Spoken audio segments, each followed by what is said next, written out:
Bonjour, bienvenue sur la chaîne Cru Life. Je vous propose aujourd'hui une pâte à tartiner maison. C'est bientôt la Chandeleur et les petits et les grands vont se régaler avec cette pâte à tartiner délicieuse et saine.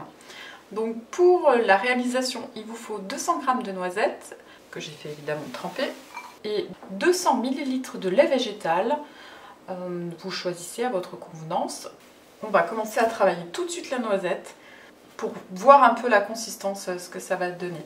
Alors, je vais pouvoir mettre 3 cuillères à soupe de cacao cru et 10 gouttes de vanille ou l'équivalent d'une cuillère à café.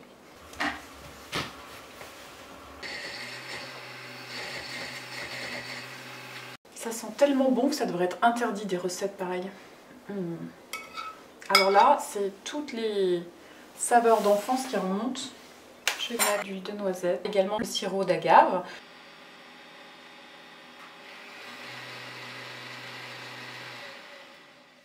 Tous les gens de ma génération ont mangé du Nutella.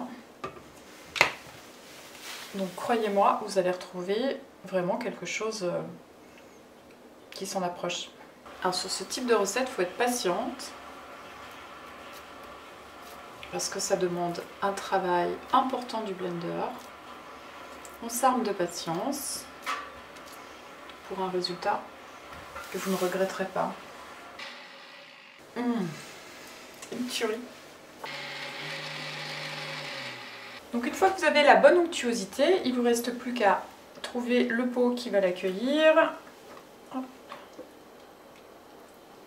C'est cru et sans conservateur, donc évidemment vous devrez le stocker dans le frigo et le consommer assez rapidement. Donc c'est pour ça que c'est une recette qui est présentée à la Chandeleur, puisque quand on fait des crêpes parties, on en consomme quand même une certaine quantité de la pâte à tartiner. Donc ça me semble le bon moment pour ce type de fabrication. Il faut un bon blender pour ce type de produit. Ce que je vous conseille, c'est de le sortir du réfrigérateur au moins 1 heure avant, quand il a été stocké au réfrigérateur, qu'il ne soit pas trop dur justement. Et bonne dégustation!